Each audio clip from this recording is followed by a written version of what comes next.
Mamkwe. Shikamoo. Salama.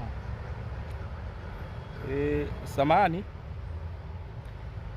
Mke wangu sijui atakuwepo huko. Hayupo.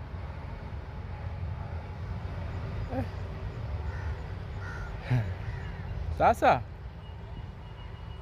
mwanao bwana, mimi kiukweli nilimnunulia simu ya touch.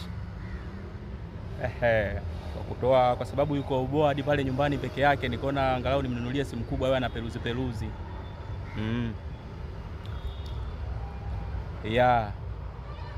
Ila sasa katika kuperuzi kwake alibahatika akaweka bando, akaingia TikTok. Kuingia TikTok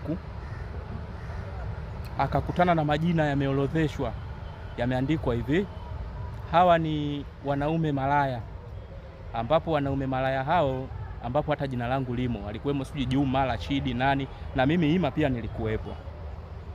Umeona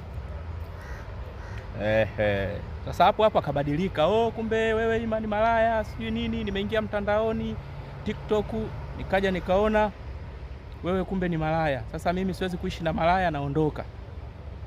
Mimi nikajua masiala.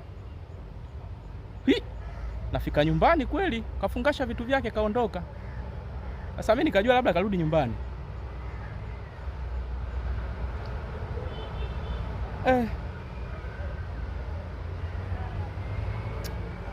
Asante mama. Haya.